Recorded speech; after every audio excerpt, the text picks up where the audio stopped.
الله رب العالمين الحمد لله رب العالمين وقد قال الله تعالى في القرآن العظيم في الفرقان المجيد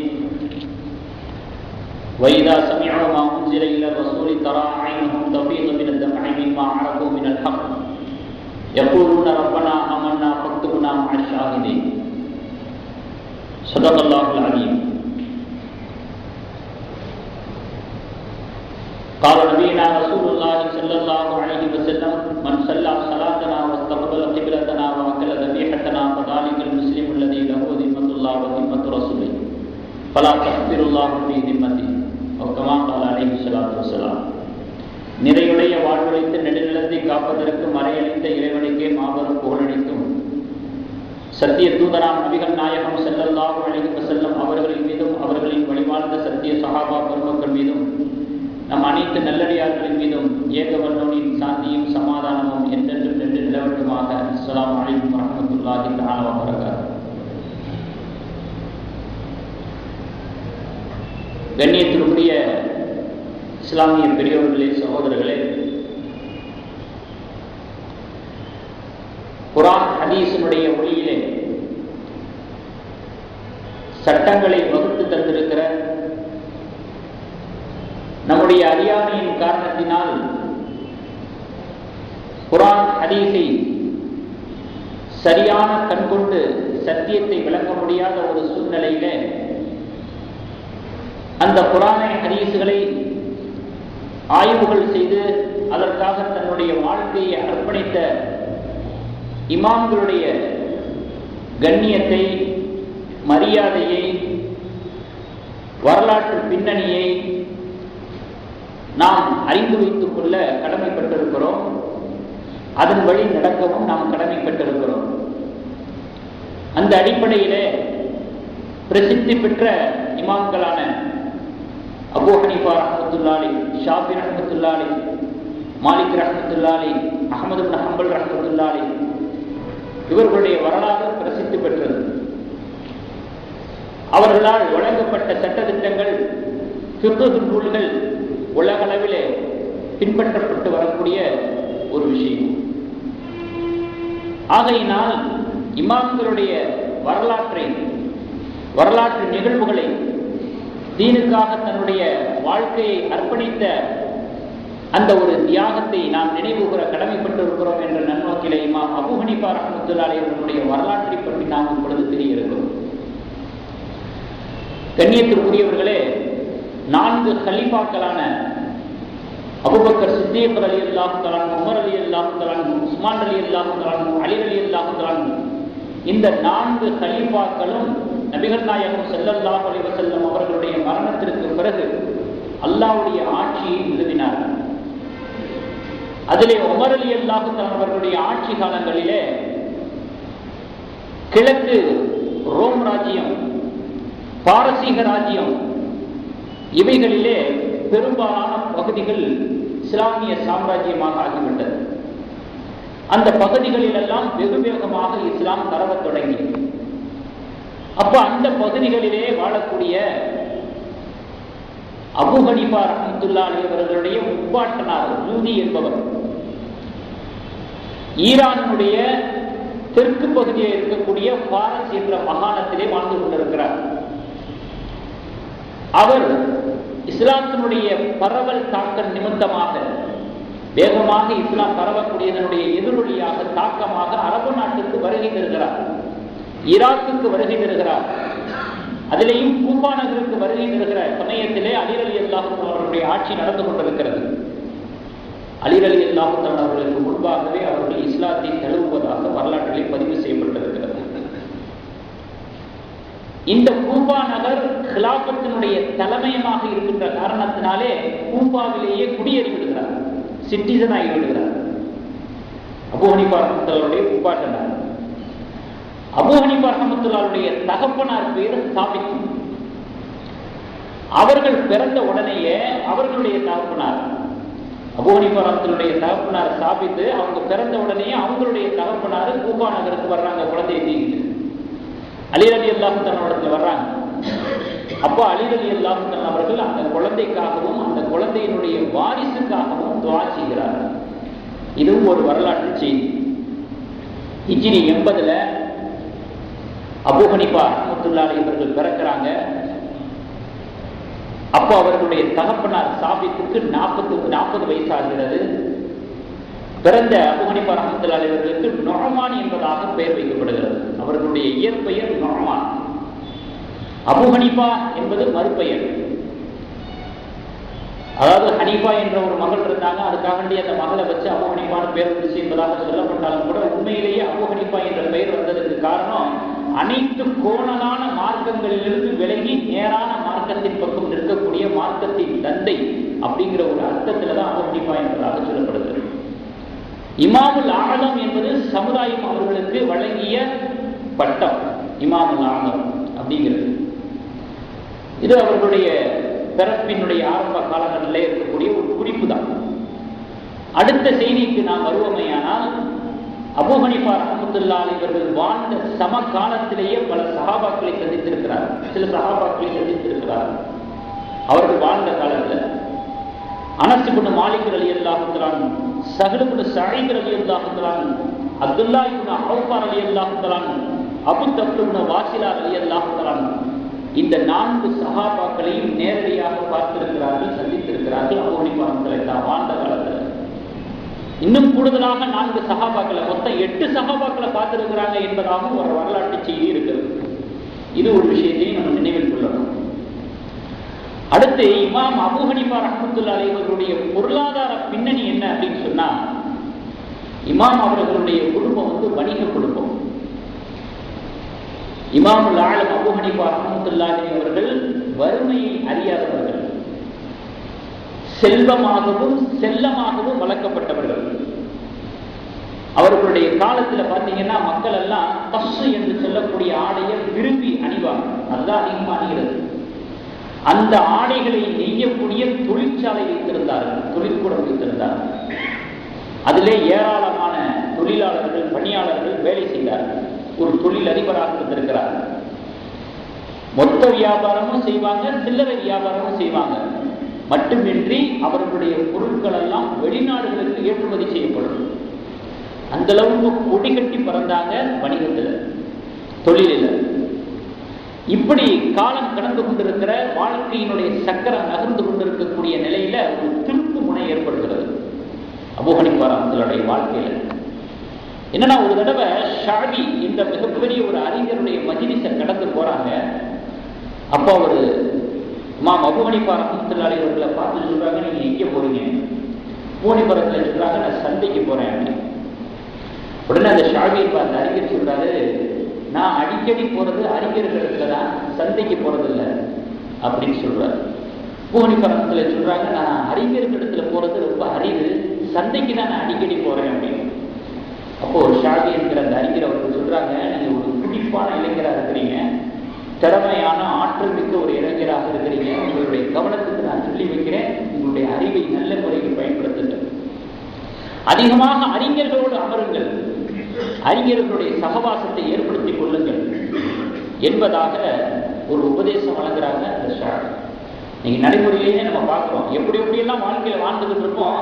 ஒரே ஒரு செய்தி தான், பயான்லையோ புத்தகத்துல படிக்கிறதுலையோ ஒரு செய்தி நம்முடைய வாழ்க்கையை அப்படியே புரட்டி போடும், பெரிய ஒரு தாக்கத்தை கொண்டு கொண்டு உள்ளது. நம்ம நடைமுறையிலே பார்க்கணும். அதுல இருந்து ஒரு பெரிய ஒரு திருப்புமுனை ஏற்படுது. தீனுடைய விஷயத்துல, கல்வி கற்கிற விஷயத்துல, எல்லா விஷயங்களையும் கவனம் செலுத்த ஆரம்பிச்சுட்டாங்க இமாம் அபூ ஹனீஃபா ரஹ்மத்துல்லாஹி. குர்ஆன்ல அவங்களுக்கு இருந்த அறிவு மிக பிரசித்தப்பட்டது. குர்ஆனுடைய அறிவு அந்த அளவுக்கு ஆழமானதாக இருந்தது. அவர்கள் நிறைய உதாரணங்கள் அதில் சொல்லலாம். அபூ ஜஹம் என்பவர் ஒரு கேள்வியை முன்வைக்கிறாங்க இமாம் அபூ ஹனீஃபா ரஹ்மத்துல்லாஹி. ஒருத்தர் அல்லாஹ்வை பற்றி அறிஞ்சு வச்சிருக்கிறாரு, மனதளவுல ஏற்கிறாரு, அல்லாஹ்வுக்கு இணை துணை இல்லைங்கிறதெல்லாம் தெரிஞ்சு வச்சிருக்கிறாரு. ஆனால் வாயால் ஒளிவதற்குள் மூத்தாக்கி விடுகிறார். மனதளவிலே ஏற்றிருந்தால் அதை நாவால் உரைப்பதற்கு முன்பாக, வாய்மொழியால் கூறுவதற்கு முன்பாகவே மூத்தாக்கி விடுகிறார். இவருடைய இறை நம்பிக்கையினுடைய நிலைப்பாடு என்ன? அபூ ஜஹம் என்பவர் கேட்கிறார். கோடிபரம்புகளில் சொல்றாங்க, குர்ஆன்ல இருந்து நான் ஆதாரம் எடுத்து காட்டினா அதை நீங்க ஏற்றுக்கணும். அப்படி ஏற்றுக்கிறதா தான் சொல்றேன், இல்லைன்னா மார்க்கத்தை எதிர்க்கக்கூடியவர்களிடத்துல எப்படி பேசணும்னா அப்படி அந்த மாதிரி பேசுவேன் அப்படின்னா. இல்லை நீங்க குர்ஆன்ல இருந்து ஆதாரம் சொல்லுங்க, நான் ஏற்றுக்கிறேன், குர்ஆனை ஏற்றுக்கிறேன். சொன்னாங்க. 7வது ஜுஸுடைய ஆரம்பத்தை ஓதி காட்டினாங்க. வைதா சமீஉமா உன்சில இல ரசூலி தரா அய்னஹும் தஃபீது மின் தம்இ மிம்மா அரபு மினல் அல்ம். அல்லாஹ் தன்னுடைய தூதரின் பக்கம் வேத செய்தியை இறக்கி வைத்தால், வேத செய்தி இறங்குவதை அவர்கள் செவியுற்றால் அவர்களுடைய கண்களிலிருந்து கண்ணீர் வழிந்தோடுவதை நபியை நீங்கள் பார்ப்பீர்கள். காரணம், அவர்கள் சத்தியத்தை விளங்கியதின் காரணத்தினால், உண்மையை புரிந்து கொண்டதின் காரணத்தினால் அவர்களுடைய கண்கள் கண்ணீரை வடித்ததாக நீங்கள் பார்ப்பீர்கள் என்று அல்லாஹ் தஆலா சொல்லிட்டு அதற்கடுத்து சொல்றான். எப்போது அந்த ஈமான்தாரிகள் சொல்வார்கள், ரப்பனா ஆமன்னா, எங்களுடைய ரப்பே நாங்கள் நம்பிக்கை கொண்டோம், ஃபக்துபுனா மஅஷாஹிதீ, சாட்சியாளர்களுடைய பட்டியலிலே எங்களுடைய பெயர்களையும் பதிவு செய்வாயாக என்று அந்த நம்பிக்கையாளர்கள் சொல்வார்கள் என்று அல்லாஹ் குர்ஆனில் சொல்றார். மனதால ஏற்றுக்கிறது மட்டும் போதாது, வாயால் மொழிய வேண்டும். ரப்பனா ஆமன்னா, எங்களுடைய ரப்பே நாங்கள் நம்பிக்கை கொண்டோம் சொல்றதாக அல்லாஹ் சொல்றான். இதை நம்பிக்கையாளர்கள் சொல்லுவாங்கன்னு அல்லாஹ் சொல்றான். ஆகையினால மனதளவுல ஏற்றுக்கொண்டா மட்டும் போதாது, நாவலவளையும் ஒழிய வேண்டும். 5வது அத்தியாயம் 83வது வசனத்தில் இருக்கக்கூடிய இந்த ஆயத்தை மேற்கோள் காட்டி 2வது அத்தியாயம் 136வது வசனத்தையும் இன்னொரு ஆதாரமாக காட்டி பல ஆதாரங்களாக குர்ஆனுடைய வசனங்களை காட்டி சொல்றாங்க, வாயால் மொழிவது அவசியம். ஏன் தெரியுமா? இப்லீஸ் கூட இறை நம்பிக்கையாளன் தான். இப்லீஸ் கூட இறை நம்பிக்கையாளன் தான். இறைவனுக்கு இணைகளை இல்லைங்கிறது தெரியும், இறைவன் அவன்தாங்கிறது தெரியும். ஏன் இறைவனுக்கு நம்ம மாறு செய்யறதுங்கிறது கூட அவனுக்கு தெரியும். அதுக்காண்டி அவனை மூமின்னு சொல்லிட முடியுமா? ஆகையினால வாயால ஒழிய வேண்டும், நாவால் ஒழிய வேண்டும் என்று இமாம் அபூ ஹனீஃபா ரஹ்மத்துல்லாஹி அவர்கள் சட்டம் சொல்கிறார்கள் என்று சொன்னால் குர்ஆனை பற்றி எவ்வளவு ஆழமான அறிவு அவர்களுக்கு இருந்திருக்கும் என்பதை நாம் இதன் மூலமாக வழங்க முடிகிறது. அதே போல அவர்கள் மாணவர்களுடைய கொடி சூழ அமர்ந்திருக்கிறாங்க. ஒரு மஜ்லிஸ்ல ஒரு கிராமவாசி வர்றார். வந்துட்டு இமாம் அபூ ஹனீஃபா ரஹ்மத்துல்லாஹி கேட்கிறாங்க, நான் ஒரு வாவை கொண்டு ஓதட்டுமா 2 வாவை கொண்டு ஓதட்டுமா அப்படிங்கிறாங்க. வாவு 29 எழுத்துல வருதுல வாவு, ஒரு வாவை கொண்டு ஓதட்டுமா அல்லது 2 வாவை கொண்டு ஓதட்டுமா? அபூ ஹனீஃபா ரஹ்மத்துல்லாஹி சொல்றாங்க 2 வாவை கொண்டு ஓதணும் அப்படின்றாங்க. உடனே அவர் பதிலுக்கு சொல்றாரு, அல்லாஹ் தஆலா லாவுல பரக்கத் செஞ்ச மாதிரி உங்களுக்கு பரக்கத் செய்யணுமாக அப்படின்னு சொல்லிட்டு போயிடுறாரு. சுற்றி இருந்த மாணவர்களுக்கு ஒண்ணுமே புரியல. அவர் என்ன கேட்டார், இமாம் என்ன பதில் சொன்னாங்க, அதுக்கு அவர் என்ன பதில் சொன்னாங்க ஒன்றும் விலங்கலையே. இமாம் அபூ ஹனீஃபா கேட்கும் பொழுது இமாம் அபூ ஹனீஃபா சொல்றாங்க, அந்த கிராமவாசியத்தை என்ன வந்து கேட்டார்னா, அத்தஹியாத்து லில்லாஹி வஸ்ஸலவாத்து வத்தய்யிபாத், ரெண்டுலயுமே வாவு இருக்கு. வஸ்ஸலவாத்து வத்தய்யிபாத் இப்னு மஸ்ஊத் ரலியல்லாஹு தஆலா அவர்களுடைய ஹதீஸ் அறிவிப்பின் பிரகாரம் 2 வாவு வருது அத்தியாயத்தில். ஆனா அபூ மூஸா அஷ்அரி ரலியல்லாஹு அவர்களுடைய ஹதீஸின் படி பார்த்தா, அறிவிப்பின் படி பார்த்தா அத்தஹியாத்து லில்லாஹி வஸ்ஸலவாத்து தய்யிபாத் போயிடுது. இப்போ அபூ மூஸா அஷ்அரி ரலியல்லாஹு அவர்களுடைய அறிவிப்பின் பிரகாரம் ஒரு வாவு வச்சு நான் ஓதட்டுமா அத்தஹியாத்துல, அல்லது இப்னு மஸ்ஊத் ரலியல்லாஹு அவர்களுடைய அறிவிப்பின் பிரகாரம் ஹதீஸின் பிரகாரம் அத்தஹியாத்துல 2 வாவு வச்சு ஓதட்டுமான்னு அவர் கேட்டார். அதுக்கு நான் சொன்னேன், இப்னு மஸ்ஊத் ரலியல்லாஹு அவர்களுடைய அறிவிப்பின் பிரகாரம் 2 வாவை கொண்டு அத்தஹியாத்து ஓதணும் அப்படின்னு நான் பதில் சொன்னேன் அப்படின்னு இமாம் அபூ ஹனீஃபா பதில் சொன்னாங்க. சரி, அதுக்கு பிறகு அவர் என்னமோ சொன்னாரே, அல்லாஹ் லாவி மீது பரக்கத் செஞ்ச மாதிரி உங்களுக்கு செய்யணும், அது என்ன விலங்கலை எங்களுக்கு? அதுக்கு அபூ ஹனீஃபா சொன்னாங்க, எனக்காக துவா செஞ்சுட்டு போனாரு, அல்லாஹ் உங்களுக்கு பரக்கத் செய்வானாக. குர்ஆனில் இருந்து அந்த ஆயத்தை சொல்லி காட்டுறாங்க. ஜெய்துன் மரத்தின் மீது அல்லாஹ் தஆலா அது எவ்வளவு அளவுக்கு பரக்கத் செஞ்சிருக்கிறாங்கிறத ஆயத்தில் சொல்லி காட்டுறான். அல்லாஹ் நூறு சமாவாத்தி வல் அர்திங்கிற ஆயத்தினுடைய தொடர்ச்சியில பாத்தீங்கன்னா, லா ஷர்கியத்தின் வலா கர்பியத்தின், ஜெய்துன் மரத்தினுடைய பரக்கத்தை பற்றி அல்லாஹ் தஆலா சொல்லும் பொழுது, கிழக்கிற்கோ மேற்கிற்கோ சொந்தமில்லாத பரக்கத் நிறைந்த, அதனுடைய அளவு அல்லாஹ் தஆலா சொல்லும்போது அப்படி சொல்றான், கிழக்கிற்கோ மேற்கிற்கோ சொந்தமில்லாத பரக்கத் நிறைந்த ஒரு மரம் ஜெய்துன் மரம். லா ஷர்கியத்தின் வலா கர்பியத்தின், இந்த 2 லாவை குறிப்பிட்டுதான் சொல்றாரு. அந்த ஜெய்துன் மரத்தினுடைய பரக்கத்தை குறிப்பிடும் பொழுது அல்லாஹ் தஆலா எப்படி அந்த 2 லாவை பயன்படுத்தி சொன்னானோ, அதே மாதிரி அந்த 2 லாவுக்கு அல்லாஹ் பரக்கத் செஞ்சது போல உங்களுக்கு அல்லாஹ் பரக்கத் செய்வானான்னு எனக்கு துவா செஞ்சுட்டு போறாரு அப்படின்னு அபூ ஹனீஃபா சொன்னாங்க. அப்போ சுற்றி இருக்கிறவங்களுக்கெல்லாம் விளங்கல, கேட்கக்கூடியவர் யாரு, அவரை எதை மனசுல வச்சுக்கிட்டு கேட்கிறாரு, அவருடைய சந்தேகம் என்னன்னு தெளிவாக சொல்லாத நிலையிலேயே புரிஞ்சுக்கிட்டாங்கன்னா எந்த அளவுக்கு குர்ஆனுடைய அறிவை அவர்கள் பெற்றிருப்பாங்க. இமாம் அபூ ஹனீஃபா ரஹ்மத்துல்லாஹி அதை நம்ம நினைவில் பதித்து உள்ள நம்ம கடமைப்பட்டிருக்கிறோம். அதே போல குர்ஆனில் மட்டும் இல்லை, ஹதீஸ் கலையிலேயும் பாண்டித்துவம் பெற்றவர்களாக இருந்தார்கள் அபூ ஹனீஃபா ரஹ்மத்துல்லாஹி. ஹதீஸ் கலையிலே கைதேர்ந்தவர்களாக இருந்தார்கள். இந்த அளவுக்கு சொன்னா சஹீஹான ஹதீஸுகளுடைய திரட்டு என்பதாக சொல்லக்கூடிய ஷிஹாசித்தா 6 கிதாபுகள் இருக்கு. அதை அறியாதவர்கள் யாரும் இருக்க முடியாது. பல காலங்களாக சமூகத்தால் அங்கீகரிக்கப்பட்ட, பல மதரசாக்களால் அங்கீகரிக்கப்பட்ட சஹீஹான ஹதீஸுகள் நிரம்பி வழியக்கூடிய 6 முக்கியமான கிதாபுகள். புகாரி ஷரீஃப், முஸ்லிம் ஷரீஃப், அபூதாவூத் ஷரீஃப், நஸஈ, திர்மிதி, இப்னு மாஜா. இந்த 6 கிதாபுகள் இருக்கு பாருங்க. இந்த 6 கிதாபுகளுடைய இமாம்கள் இருக்காங்க பாருங்க. இவர்களெல்லாம் இமாம் அபூ ஹனீஃபா ரஹ்மத்துல்லாஹி அலைஹி அவர்களுடைய மாணவர்களின் ஏதாவது ஒரு வகையில சிஷ்யர்களாக இருப்பாங்க. அபூ ஹனீஃபா ரஹ்மத்துல்லாஹி இடத்துல படிச்ச மாணவர்களுடைய சிஷ்யர்களாக இருக்கிறார்கள். ஏதாவது ஒரு வகையில சிஷ்யராக இருப்பாங்க.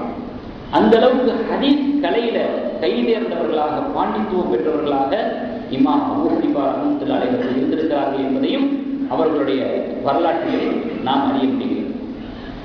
இதே போல இறையச்சம், தக்வா அவருடைய வாழ்க்கையில பல சந்தர்ப்பங்கள்ல, பல கட்டங்கள்ல கண்கள் எல்லாம் இயக்கும் அளவுக்கு, புருவங்கள் உயரும் அளவுக்கு அவர்களுடைய தக்வாவுடைய வாழ்க்கை அப்படியே சிலிர்த்து போயிருக்கிறது. ஒரு தடவை ஜவுளி கடையில அவர்கள் இருந்து கொண்டிருக்கிறார்கள்.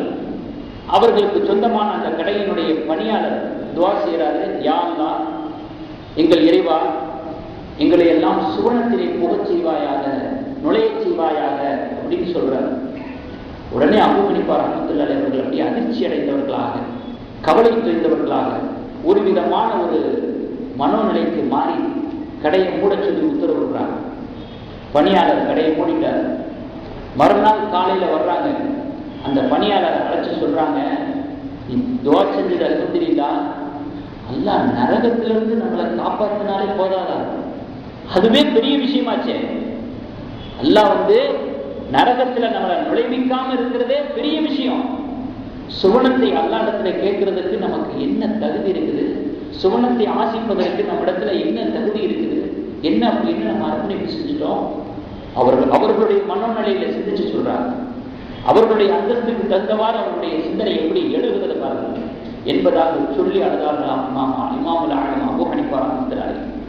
அதே போல கடைவீதியில போய்கிட்டு இருக்கிறாங்க. போய்கிட்டு இருக்கிற சமயத்துல அந்த தெருவில் விளையாடி கொண்டிருக்கக்கூடிய சிறுவனின் மீது இமாமுல் ஆலம் அபூ ஹனீஃபா ரஹ்மத்துல்லாஹி அலைஹி அவருடைய கால் பட்டுது. உடனே சீர்கொண்ட அந்த சிறுவன் இமாமுல் ஆலம் அபூ ஹனீஃபா ரஹ்மத்துல்லாஹி அலைஹி அவர்களை பார்த்து சொல்றான், அல்லாஹ்வுடைய அச்சம் இல்லையா அவனுக்கு? உங்க கால் என் மேல படுது அப்படிங்கிறதுக்கு அவனுடைய பதில் வார்த்தை பீரிட்டு கொண்டு வருகிறது, அல்லாஹ்வுடைய அச்சம் இல்லையா அவங்களுக்கு அப்படிங்கிறார். உடனே இமாமுல் ஆலம் அபூ ஹனீஃபா ரஹ்மத்துல்லாஹி அலைஹி அவர்கள் நிலை குலைந்து போய் விடுகிறார், அதிர்ச்சியாகி விடுகிறார். பக்கத்துல இருந்தவர் சொல்றார், ஒரு சின்ன பையன் பேச்சுக்கு இந்த அளவுக்கு நீங்க ரொம்ப கலக்கமாயிட்டீங்க, நில குலைஞ்சு போயிட்டீங்களே, சின்ன பையன் தானே. அபூ ஹனீஃபா ரஹ்மத்துல்லாஹி அலைஹி சொன்னாங்க, இல்ல, இந்த சிறுவனினுடைய நாவின் மூலமாக அல்லாஹ் எனக்கு மறைமுகமாக எச்சரிக்கை செய்கிறானோ, மறைமுகமான எச்சரிக்கை இவனுடைய நாவின் மூலமாக அல்லாஹ் வெளிப்படுத்தலாம் அல்லவா என்பதாக அபூ ஹனீஃபா ரஹ்மத்துல்லாஹி அலைஹி அவர்கள் சொல்லி கவலையிட்டு இருந்தார்களா. அந்த அளவுக்கு அவருடைய வாழ்க்கை பயபக்தியாலும் இறையச்சத்தாலும் நிரம்பி வழிந்ததை அவர்களுடைய வரலாற்றினை நாம் பார்க்க முடியும். தடவை ஸைத் என்பவர் ஒரு தகவலை பதிவு செய்கிறார். அவர் சொல்றாரு, நான் இஷா தொழுகை இமாம் அவர்களோட சேர்த்து தொழுதேன், இஷா தொழுகையை தொழுதேன். அப்ப அந்த இஷா தொழுகையை தொலை வைத்த இமாம் இதா ஜுல்சிலத்தில் அர்து ஜில்சாலஹா என்ற ஆயத்தை சூராவை ஓதுறாங்க. அந்த சூராவினுடைய கடைசியில فَمَنْ يَعْمَلْ مِثْقَالَ ذَرَّةٍ خَيْرًا يَرَهُ وَمَنْ يَعْمَلْ مِثْقَالَ ذَرَّةٍ شَرًّا يَرَهُ. அணுவளவேனும் ஒருவர் நன்மை செய்தால் அதை அன்றே காண்பார், அணுவளவேனும் தீமை செய்தாலும் அதை அன்றே அவர் காண்பார் என்று அல்லாஹ் தஆலா கடைசியில இந்த சூராவுடைய லாஸ்ட்ல சொல்றான். இதை கேட்டுட்டு இமாம் அபூ ஹனீஃபா ரஹ்மத்துல்லாஹி அலைஹி அவர்கள் விசும்பி விசும்பி அழுதார். இஷா தொழுகைக்கு வந்தவங்கெல்லாம் போயிட்டாங்க, அழுக சத்தம், விசும்பல் சத்தம். பக்கத்துல போய் பார்த்தேன், இமாம் அபூ ஹனீஃபா ரஹ்மத்துல்லாஹி அலைஹி அவர்கள் இந்த ஆயத்தை ஓதி ஓதி அழுதார். சரி, அவர்களுக்கு இடையூறு செய்யக்கூடாது என்பதற்காக வேண்டி நான் வீட்டிற்கு திரும்பி சென்று விட்டேன். மறுநாள் காலையில பார்க்கிறேன், சுபூஹ்ல அதே இடத்திலேயே கவலை தோய்ந்தவர்களாக, கவலை தோய்ந்தவர்களாக, முகம் வாடியவர்களாக அதே இடத்திலேயே அமர்ந்திருக்கிறார்கள். பார்த்து நான் அதிர்ச்சி அடைந்திருக்கிறேன் என்பதாக அவர்களுடைய வாழ்க்கையினுடைய இந்த நிகழ்வை எடுத்து வைக்கிறார் ஜெய்தின்பம். அந்த அளவுக்கு இரையச்சம் கொண்ட ஒரு வாழ்க்கை அவர்களுடைய வாழ்க்கையில இடையுடையதை நாம் வரலாற்றிலே பார்க்க முடிகிறது. அதே போல அபூ ஹனீஃபா ரஹ்மத்துல்லாஹி அலைஹி மிகப்பெரிய ஒரு கொடை வல்லல், தாராள தயாள குணம் கொண்டவர்கள். தங்களிடத்திலே படிக்கக்கூடிய மாணவர்களுக்கு அள்ளி கொடுப்பாங்க, ஏழைகளுக்கு, உறவினர்களுக்கு, இறை நேசர்களுக்கு அள்ளி அள்ளி கொடுக்கக்கூடிய தயாள குணம் படைத்த கொடை வல்லலாக அவர்கள் தன்னுடைய வாழ்க்கையில் வந்திருக்கிறார்கள். இன்னைக்கு பெற்றவங்களுக்கு கொடுக்கறதுக்கு கூட கணக்கு பார்க்கக்கூடிய காலத்தில் நம்ம இருந்து கொண்டிருக்கிறோம். ஏழைகளுக்கு என்ன, உறவினர்களுக்கு என்ன, மாணவர்களுக்கு கூட அள்ளி கொடுத்தவர்கள் இமாமுல் ஆலம் அபூ ஹனீஃபா ரஹ்மத்துல்லாஹி அலைஹி. மட்டுமின்றி பொருளாதாரத்தின் மீதான எந்த விதமான பேராசை கொண்டவர்களாக, ஆசையற்றவர்களாகவே அவர்களுடைய அணுகுமுறை இருந்தது. பொருளாதாரத்தை பொறுத்தவர்கள் அபூ ஜாஃபர் என்பவர் அப்பாசிய ஹலீஃபா 10,000 திர்ஹம்களை கொடுத்து விடுறார் இமாம் அபூ ஹனீஃபாவுக்கு அன்பளிப்பா. 10,000 திர்ஹம். அதை வாங்கி வைத்துவிட்டு அபூ ஹனீஃபா ரஹ்மத்துல்லாஹி அலைஹி தன்னுடைய மகனாரை அழைத்து சொல்றாங்க, இந்த திருகத்தை நீ பாதுகாப்பா வச்சு என்னுடைய மரணத்திற்கு பிறகு இதை ஹலீஃபாவிடம் திருப்பி கொடுத்து விடுவது என்னுடைய பொறுப்பு என்பதாக சொல்கிறார். அப்படி இருந்தது அவர்களுடைய பொருளாதாரத்தின் மீதான ஒரு சிந்தனை. இதனால் மக்களுக்கு மத்தியிலே ஒரு நம்பிக்கை நட்சத்திரமாக திறந்தார் அபூ ஹனீஃபா ரஹ்மத்துல்லாஹி அலைஹி. நம்பிக்கை நட்சத்திரம். எல்லாரும் அவரவர்களுடைய அமானிதங்களை எல்லாம் அபூ ஹனீஃபா ரஹ்மத்துல்லாஹி அலைஹி அவர்களிடத்திலே தான் கொடுத்து வைப்பார். அந்த அளவுக்கு நம்பிக்கை. கடைசி காலங்களிலே மக்களால் கொடுத்து வைக்கப்பட்ட பண காசுகள் கிட்டத்தட்ட 5 கோடி தாண்டி இருந்தது. மக்களால் கொடுத்து வைக்கப்படும் அந்த பணத்தை வைத்து வட்டி இல்லாத வங்கி நிர்வாகம் நடத்தினார்கள் இமாம் அபூ ஹனீஃபா ரஹ்மத்துல்லாஹி அலைஹி. அந்த அளவுக்கு தன்னுடைய சமுதாயத்தை பற்றியே சிந்திக்கக்கூடியவர்களாக, இஸ்லாத்துக்காக தன்னை எதிலெல்லாம் அர்ப்பணிக்க வாய்ப்பு இருக்கிறது என்று தேடி அறியக்கூடியவர்களாக இமாம் அபூ ஹனீஃபா ரஹ்மத்துல்லாஹி அலைஹி அவர்கள் இருந்திருக்கிறார்கள் என்பதை நாம் வரலாற்றிலே பார்க்க முடிகிறது. கண்ணியமிக்கவர்களே, அது மட்டுமல்ல, இயல்பாகவே அல்லாஹ் தஆலா அவர்களுக்கு மதிநுட்பத்தை வழங்கியிருந்தான். அறிவிலே ரொம்ப சிறந்தவர்களாக இருந்தார். இயல்பிலே காரணத்திற்கு ஒருத்தர் வந்து சொல்றார், இமாம் அபூ ஹனீஃபா ரஹ்மத்துல்லாஹி அலைஹி, இமாம் அவர்களே, என் வீட்டில் நான் ஒரு பொருளை புதைச்சு வச்சேன், அது எங்கே வச்சேங்கிறது எனக்கு மறந்து போச்சு. என் வீட்டில் ஒரு பொருளை புதைச்சு வச்சேன், அது எங்கே வச்சேங்கிறது எனக்கு மறந்து போச்சு. எப்படி அதை நான் கண்டுபிடிக்கிறது, எப்படி அதை தெரிஞ்சுக்கிறது தெரியலையே. அபூ ஹனீஃபா ரஹ்மத்துல்லாஹி அலைஹி அவர்களுடைய நிலைமையை பார்த்துட்டு புரிஞ்சிச்ச உடனே சொன்னாங்க, உன் வீடு இங்கே இருக்கு, நானும் கூட வர்றேன். வீட்டுக்கே வந்தாங்க. வீட்டில் அவரை நிற்க வச்சு கேட்டாங்க, இமாம் அபூ ஹனீஃபா ரஹ்மத்துல்லாஹி அலைஹி அவர்கள், உன்னிடத்துல ஏதாவது ஒரு முக்கியமான பிரதானமான பொருளை கையில கொடுத்து இதை ரொம்ப பாதுகாப்பான இடத்துல வை, ரகசியமான இடத்துல வை அப்படின்னு சொல்லி நான் ஒரு பொருள் கொடுத்தா நீ எங்கே வைப்ப வீட்டு அப்படின்னு கேட்கிறாங்க. அப்படியே யோசிச்சு பார்க்குறாரு, இந்த பொருளை எங்கே வைப்பேன் அப்படின்ட்டு. கடைசியில் ஒரு குறிப்பிட்ட இடத்துல போய் இங்கே தான் நான் வைப்பேன். அப்போ அந்த இடத்த தோண்டு அப்படிங்கிறாங்க. அந்த இடத்த தோண்டுனா அவர் ஏற்கனவே புதைச்ச அந்த பொருள். இந்த அளவுக்கு அறிவிலே கூர்மை பெற்றவர்களாக, அறிவிலே இயல்பாகவே மதிநுட்பம் கொண்டவர்களாக இமாம் அபூ ஹனீஃபா ரஹ்மத்துல்லாஹி அலைஹி அவர்கள் நடந்திருக்கிறார். இதே இது நம்முடைய காலத்தில் இருந்தால் என்ன செய்வோம், பொருள் காணாமல் போச்சா, வா நான் சொல்கிறேன் அப்படின்னு சொல்லிட்டு உடனே தேங்காய் மட்டையை பச்சை துணியில் கட்டு, படிகங்கல்ல கைத்தில் கட்டு, ஒரு காணிக்கை ஒன்று வை, அது இதுன்னு சொல்லி அதை கண்டுபிடிக்கிறதுக்குள்ளாடி இவர் மணியில் எவ்வளோ வெயிட்டாக இருக்கிறாருன்னு கண்டுபிடிச்சிடுவார். அந்த பொருளை கண்டுபிடிக்கிறாரோ இல்லையோ, இவர் மணியில் எவ்வளோ வெயிட்டாக இருக்கிறாருன்னு கண்டுபிடிச்சு இல்லாத வார்த்தைகள் வசனங்களை எல்லாம் பேசி கடைசியில் இதை வேற சொல்றது, இதை கொடுத்துட்டு திரும்பி பார்க்காம போ அப்படின்னு. திரும்பி பார்த்துறாத, பழிக்காத. இப்படியாக நம்முடைய அறிவை வச்சு என்ன ஆதாயம் பெறலாம், அடுத்தவர்களுக்கு எப்படி ஆதாயத்தை கறக்கலாம் அப்படின்னு சிந்திக்கக்கூடிய ஒரு காலகட்டத்தில் இமாம் ஆலம் அபூ ஹனீஃபா ரஹ்மத்துல்லாஹி அலைஹி போன்ற இமாம்கள், மகான்கள் தங்களுடைய திறமைகள் எல்லாம், அறிவு நுட்பங்களை எல்லாம் இந்த சமுதாயத்திற்கு தாரைவார், இஸ்லாத்திற்காக அர்ப்பணித்தார். காலையில் கூட ஒரு செய்தி ஒன்று சொன்னேன் சுபுவுக்கு பிறகு. மீண்டும் ஏன் நான் அதை சொல்லணும் அப்படின்னு சொன்னால், சுபூல இருக்கக்கூடிய சப்புகளுடைய எண்ணிக்கை அளவுக்கு ஜும்மாவில் இருக்கிறதுல, ஜும்மாவில் இருக்கக்கூடிய சப்புகளுடைய எண்ணிக்கை அளவுக்கு சுபூல இருக்கிறது. சுபுகாவே இருக்குது, ஜும்மாவே இருக்குது. காலங்காலம் ஒரு மாற்றம், ஒரு முன்னேற்றன்றதே ஏற்படுது. அதனால நான் சுபுக்கு பிறகு ஒரு செய்தி ஒன்று சொன்னேன். அது இன்ஷா அல்லாஹ் இங்கே எல்லாரும் தெரிஞ்சுக்கணுங்கிற காரணத்துக்கு நான் சொல்றேன். அல்லாமா இக்பால் அவர்களுக்கு தெரியாதவங்க யாருமே இருக்க முடியாது. சாரே ஜஹாசே அச்சா அந்த ஒரு உருது கவிதை வெளியே படித்தவர், தேசமே அறியும். அல்லாமா இக்பால் நிறைய தத்துவங்களை சொன்னவங்க. ஒரு தடவை அவங்க லண்டனுக்கு போறாங்க. போன இடத்துல அங்கே இருந்த ஒரு பெண்மணி, நான் உங்களை திருமணம் முடிச்சுக்கலான்னு ஆசைப்படுறேன், ஆனால் உங்களுடைய மார்க்கம் தடையாக இருக்குது அப்படின்னு சொல்லி அந்த கிறிஸ்தவ பெண்மணி சொல்றாங்க. உடனே அல்லாமா இக்பால் அவர்கள் சொல்றாங்க, சரி நான் என் மார்க்கத்தை விட்டுட்டு உன் மார்க்கத்துக்கு வந்துட்டா, உன்னுடைய மதத்தினுடைய தலைவராக இருக்கிறவர் இயேசு, உன்னுடைய மதத்தினுடைய தலைவர் இயேசு, அவரை நான் முழுமையாக பின்பற்றேன். உன் மதத்துக்கு வர்றது பெரிய விஷயம், வந்தா உன்னுடைய மதத்தினுடைய தலைவரை முழுமையாக அவருடைய அணுகுமுறை, செய்முறை, சொல் எல்லாத்தையும் பின்பற்றணும். அப்ப அவர் திருமணம் முடிக்காதவராக இருக்கிறார். அப்ப அவர் திருமணம் முடிக்காதவராக இருக்கும் பொழுது அவருடைய மார்க்கத்துல தான் நான் இருந்துகிட்டு உன்னைய திருமணம் முடிக்கிறது அவ்வளவு நல்லது. நீ ஏன் மார்க்கத்துக்கு வந்துட்டீங்கன்னா, நபிகள் நாயகம் ஸல்லல்லாஹு அலைஹி வஸல்லம் மக்கள் திருமணம் முடித்தவங்க 1க்கு 4 வரைக்கும் திருமணம் முடிக்கலாங்கிற அனுமதி கொடுத்துருக்கிறாங்க. அதனால நீ இந்த பக்கம் வந்தாத்தான் நம்ம திருமணத்துல சிக்கல் இருக்காது அப்படின்னா. அப்போ இதே மாதிரி வரலாறுகள் எடுத்து பார்த்தீங்கன்னா, இஹ்லாஸ் ஆனவர்கள், அல்லாஹ்வுக்கு பயந்தவர்கள், இபாதத்தை தன்னுடைய வாழ்க்கையில் அதிகமாக அரவணைத்துக் கொண்டவர்கள் எல்லாம் தன்னுடைய திறமைகளை எல்லாம், அறிவுகளை எல்லாம் சமுதாயத்துக்காக செலவிட்டார். இன்னைக்கு நம்ம பார்த்தீங்கன்னா நம்முடைய திறமை, அறிவை எல்லாம் ஒன்று மூட நம்பிக்கைகளில் யூஸ் பண்ணிக்கிட்டு இருக்கிறோம்.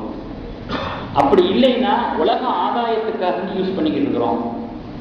அப்படி இல்லை ஷரியத்துக்காக, இஸ்லாத்துக்காக நம்முடைய திறமையை, அறிவை யூஸ் பண்ணணும்னு சொன்னா ஷரியத்தை எப்படி குழப்புறது, சமுதாயத்தை எப்படி பிளக்கிறது, குழம்பிய குட்டையில எப்படி மீன் பிடிக்கிறதுங்கிற மாதிரி அதன் மூலமா எப்படி பணம் சம்பாதிக்கிறது, எப்படி புகழ் சம்பாதிக்கிறது, எப்படி பிரபலமாகிறது, இப்படித்தான் நம்முடைய அறிவு செலவிடப்பட்டுக் கொண்டிருக்கிறது என்கிற ஒரு கசப்பான ஒரு தகவலையும் இந்த நேரத்திலே நாம் நினைவுகூர கடமைப்பட்டது. சமுதாயத்தை ஒற்றுமைப்படுத்துவதற்காக, சமுதாயத்தை ஏழ்மையிலிருந்து உயர்த்துவதற்காக, சமுதாயத்திற்கு இறையச்சத்தை ஊட்டுவதற்காக, அமல்களின் மீதான ஆர்வத்தை அவர்களுக்குள் உண்டாக்குவதற்காக தன்னுடைய திறமையையும் அறிவையும் பயன்படுத்தக்கூடியவர்கள் எத்தனை பேர்கள் நம்முடைய சமுதாயத்தில் இருக்கிறார்கள். அவர்கள் மார்க்க கல்வியை பெற்றவர்களாக இருந்தாலும் சரி, கற்காதவர்களாக இருந்தாலும் சரி. இது ஒரு வருத்தமான ஒரு செய்தி. அதே போல இமாம் அபூ ஹனீஃபா ரஹ்மத்துல்லாஹி அலைஹி அவர்கள் தர்க்க கலையில நிபுணராக இருந்தார். தேவைப்படக்கூடிய சமயத்தில் தன்னுடைய தர்க்க திறமையும் வெளிப்படுத்தி இருக்கிறார். எவனோ ஒருத்தன் கூஃபா நகர்ல உஸ்மான் இப்னு அஃபான் ரலியல்லாஹு தஆலா அவர் ஒரு யஹூதி நஅூது பில்லாஹி மின்ஹா என்பதாக கூக்குரலிட்டுக் கொண்டிருந்தான். கூஃபா நகர்ல எவனோ எத்தனையோ அறிஞர்கள் அவனை அமைதிப்படுத்துறாங்க, சமாதானப்படுத்துறாங்க, அவன் அடங்கல், வாயடைச்சு பார்க்குறாங்க, முடியல. அபூ ஹனீஃபா ரஹ்மத்துல்லாஹி அவர்கள் வர்றாங்க. சஹாபாக்களை ஏசி பேசுகிற அந்த வரட்டு சிந்தனை அந்த காலத்திலேயே உருவாகிடுச்சு பாருங்க. அபூ ஹனீஃபா ரஹ்மத்துல்லாஹி அவர்கள் வர்றாங்க. வந்துட்டு அந்த நபரை சந்திக்கிறாங்க. அப்பா, உனக்கு நான் ஒரு வரன் கொண்டு வந்திருக்கிறேன் அப்படின்னு சொல்லி சொல்றாங்க. இன்னும் அவர் யாருக்கு வரன்? உன் மகளுக்கு தான்ப்பா வரணும். அப்படியா, ரொம்ப சந்தோஷம் அப்படிங்கிறார். அபூ ஹனீஃபா ரஹ்மத்துல்லாஹி மேற்கொண்டு பேச்சை தொடங்குறாங்க. நான் உன்னுடைய மகளுக்கு கொண்டு வந்திருக்கக்கூடிய வரன் சாதாரண வரன் அல்ல. அவர் மிகப்பெரிய ஒரு செல்வந்தர், தயார குணம் படைத்தவர், குர்ஆனை மனனம் செய்த ஹாஃபிஸ், தஹஜ்ஜத் சொல்லக்கூடியவர். அல்லாஹ் என்ற வார்த்தையை கேட்டுவிட்டாலே அழுது விடுவார், கண்ணீர் கரை புரண்டு கண்களிலிருந்து ஓடும். அப்படிப்பட்ட ஒரு நல்ல சாலிகானவர் அப்படின்னு சொன்ன உடனே அவருக்கு ரொம்ப குளிர்ந்துருச்சு. நான் எதிர்பார்த்ததை விட மிஞ்சிருச்சே, அப்படியா அப்படின்னு ரொம்ப குதூகலமாயிட்டார். சொன்னாங்க, ஒரு ஷர்ட் என்ன தெரியுமா, நான் கொண்டு வந்திருக்க அந்த வரன் யஹூதி அப்படின்னு சொல்றாங்க. உடனே அவருக்கு தூக்கி வாரி போட்டுச்சு. என்னது, என் மகளுக்கு ஒரு யஹூதிய மனம் முடிச்சு தர்றதா? ஒரு யஹூதியா? கொந்தளிக்கிறார். அபூ ஹனீஃபா ரஹ்மத்துல்லாஹி கேட்கிறாங்க, அப்போ மனம் முடிச்சு கொடுக்க மாட்டியா கேட்கிறாங்க.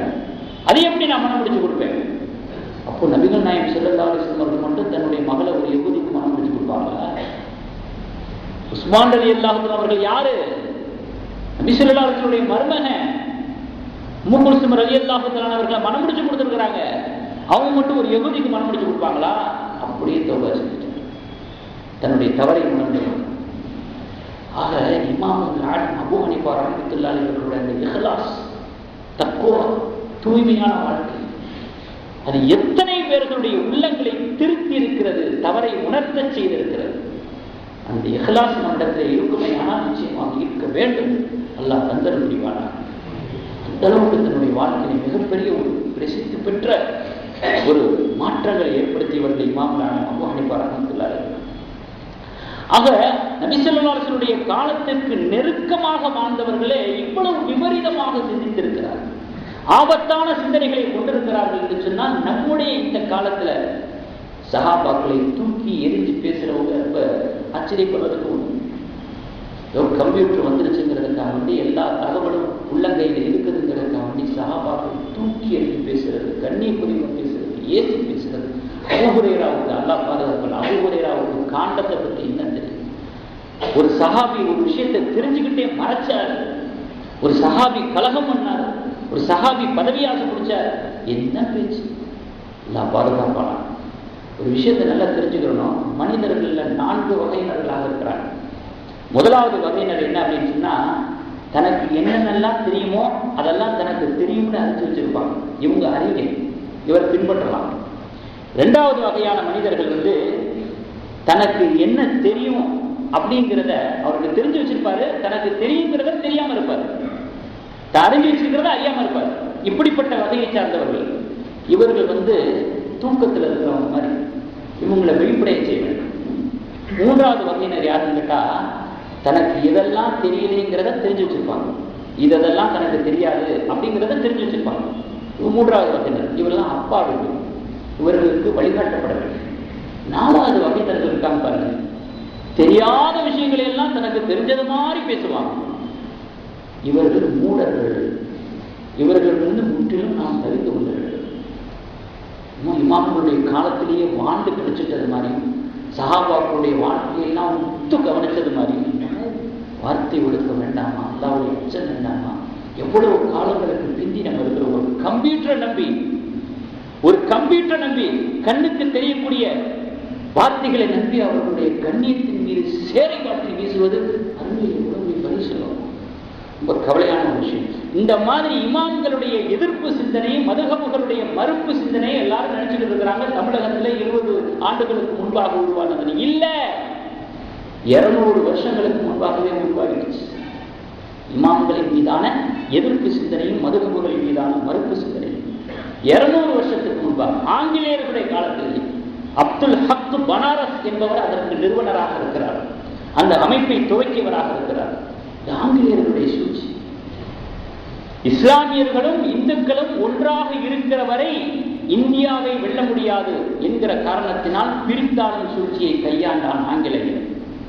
அதே போல இஸ்லாமியர்கள் தங்களுக்குள் ஒற்றுமையாக இருக்கிற வரை இஸ்லாத்தை வெல்ல முடியாது என்று விளங்கி வைத்திருந்தான் வெள்ளையன்.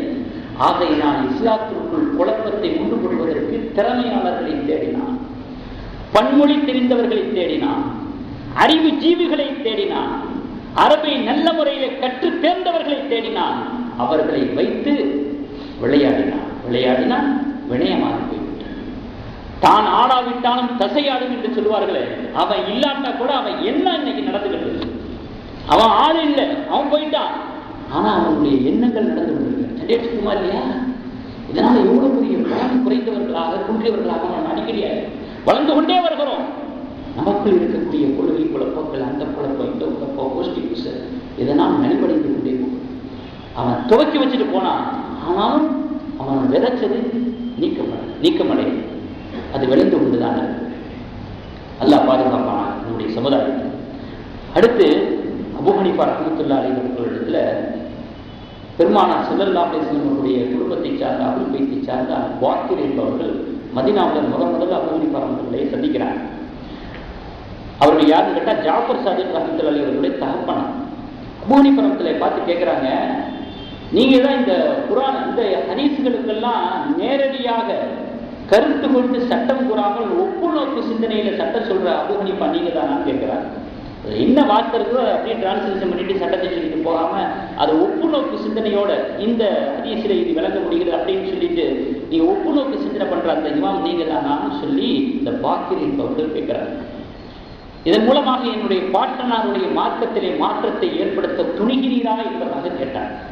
அபூ ஹனீஃபா ரஹ்மத்துல்லாஹி சொல்றாங்க, ரொம்ப பவியமாக பணிவாக ஒரு 3 கேள்விகளை முன் வச்சான். பாக்கிறவர்களே, நான் உங்களை கேட்கிறேன், பலகீனமானவர் ஆனா பெண்ணா? அவர் சொன்னாரு பெண்ணு. அப்போ சொத்துல பங்கு பிரிச்சு கொடுக்குறோமே, பெண்ணுக்கு எத்தனை பங்கு, ஆணுக்கு எத்தனை பங்கு? பெண்ணுக்கு 1 பங்கு, ஆணுக்கு 2 பங்கு. இப்ப என்னுடைய அறிவை வச்சு நான் தீர்ப்பு வழங்குறேன்.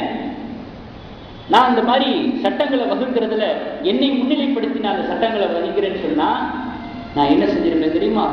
பெண்ணு பலகீனமா இருக்கிறதுனால அவளுக்கு 2 பங்கு, ஆணு பலமா இருக்கிறதுனால அவனுக்கு 1 பங்கு போதும்னு நான் சொல்லியிருப்பேன். நான் அப்படி சொல்லலையே. அப்படி சொல்லி உங்களுடைய பாட்டனாருடைய மார்க்கத்தில் நான் மாற்றத்தை ஏற்படுத்தலையே. அடுத்த கேள்வி, தொழுகை சிறந்ததா நோன்பு சிறந்ததா? பாக்கி சொன்னாரு, தொழுகை தான் சிறந்தது.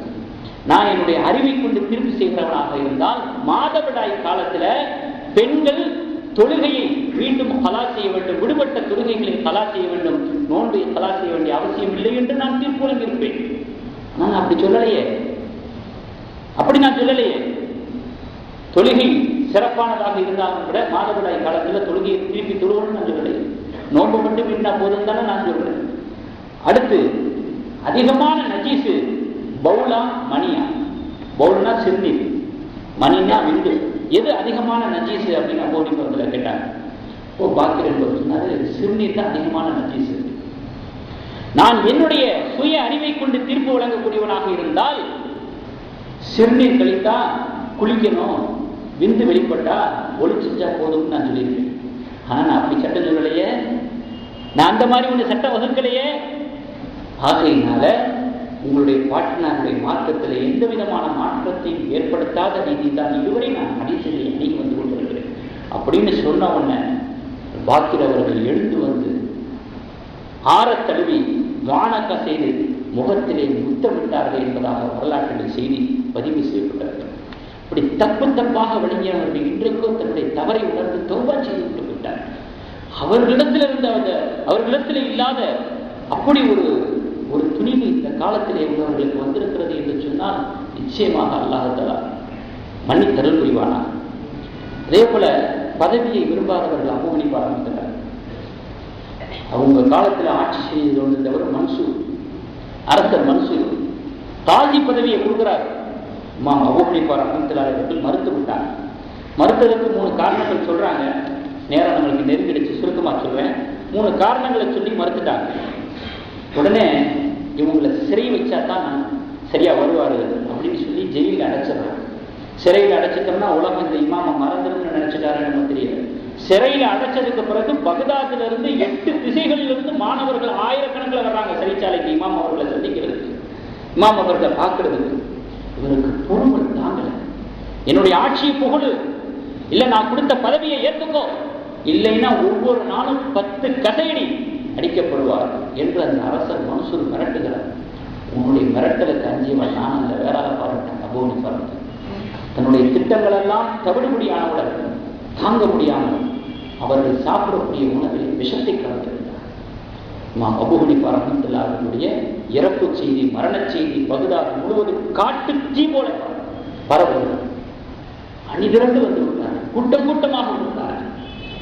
விழிநீர் வழியாத விழிகளே இல்லை, இலகி உருகாத உள்ளங்களே இல்லை. அந்த அளவுக்கு மக்கள் எல்லாம் அவர்களுடைய வஃபாத்தினுடைய சமயத்தில் அந்த இடத்துக்கு வந்துட்டாங்க. ஜனாசாவை கழுவதற்கான தண்ணீரை விட மக்களுடைய வெள்ளத்தினால் ஏற்படக்கூடிய கண்ணீர் தான் அதிகம் என்று சொல்லக்கூடிய அளவிற்கு மக்களுடைய வருகை. ஜனாசா தொழுகையை 5 தடவை நிர்வகிச்சாங்க. முதல் தடவையில் மட்டுமே 50,000 பேர் கலந்து கொண்டாங்க. அவர்களுடைய மகனார் ஹம்மாத் ரஹ்மத்துல்லாஹி அவர்கள் தொழுகை வச்சாங்க. ஹிஜ்ரி 150 ஷாபான் பிறை 2 பகதாதுக்கு புறநகர் பகுதியில் அடக்கம் செய்யப்பட்டார். அப்போ கூட மன்சூர் அரசர் கேட்கிறாரு, ஏன் புறநகரில் அடக்கம் செய்றீங்க, பகதாதுக்கு வெளியில் அடக்கம் செய்றீங்கன்னா உன்னுடைய ஆட்சியின் கீழ் இருக்கக்கூடிய நிலப்பகுதிகள் எல்லாம் மக்களிடத்திலிருந்து பிடுங்கப்பட்டது. அந்த பகுதியில் அந்த பூமியில நீ அடக்கம் செய்யக்கூடாதுன்னு உயிர் எழுதி வச்சுட்டு போயிருக்கிறாங்க, சொல்லி வச்சுட்டு போயிருக்கிறாங்க இமாம் அவர்கள். அப்படின்னு சொல்லி பகதாதுடைய புறநகர் பகுதியில் தான் அடக்கம் செய்யப்பட்டாங்க. அல்லாஹ் தஆலா அவர்களுடைய வாழ்க்கையை கபூல் செய்வானாக, அவர்களுடைய பணியை கபூல் செய்வானாக. அவர்களுடைய வாழ்க்கையும் இறை பணியும் சமூக பணியும் தீன் பணியும் தீன் சிந்தனையும் தீன் கவலையும் கபூலாக்கப்பட்டு விட்டது என்பதற்கு ஆதாரமாக துருக்கியிலே, தெற்கு மத்திய ஆசியாவிலே, இந்தியாவிலே, பாகிஸ்தானிலே, ஆப்கானிஸ்தானிலே மெஜாரிட்டியாக இருப்பவர்கள் இமாம் அபூ ஹனீஃபா ரஹ்மத்துல்லாஹி அலைஹி அவர்களை பின்பற்றக்கூடிய மெஜாரிட்டியாக கிட்டத்தட்ட 15 கோடி பேர்கள் இருக்கிறார்கள். அல்லாஹ் தஆலா அவருடைய வாழ்க்கையை கபூல் செய்து விட்டான், தீன் பணியை கபூல் செய்து விட்டான் என்பதற்காக. ஆகையினால் இமாம்களுடைய மரியாதை தெரியல, அவர்களுக்காக துஆ செய்ய வேண்டும், அவர்கள் வழங்கிய சட்டங்களை நம்முடைய வாழ்க்கையை கடைபிடிக்க வேண்டும். உதாசீனப்படுத்துகிற பொழுது, அவமரியாதை செய்கிற பொழுது நாம் தவறிழப்போமே ஆனால் கடுமையான தண்டனைக்கு மறுமையை நாம் ஆளாக வேண்டியது. நான் இப்போ சொன்னது வந்து இமாம் அபூ ஹனீஃபா ரஹ்மத்துல்லாஹி வாழ்க்கை மட்டும்தான். ஷாஃபி ரஹ்மத்துல்லாஹி, மாலிக் ரஹ்மத்துல்லாஹி, அஹ்மது பின் ஹம்பல் அவர்களுடைய வாழ்க்கையில் தியாகம் நிறைய. அல்லாஹ் தஆலா இமாம்களுடைய வழிகாட்டுதலின் பிரகாரம் நம்முடைய வாழ்க்கையை அமைத்துக் கொள்ளக்கூடிய ஒரு வாக்கியத்தை வல்ல ரஹ்மான் அனைவருக்கும் தந்து புரிவானாக.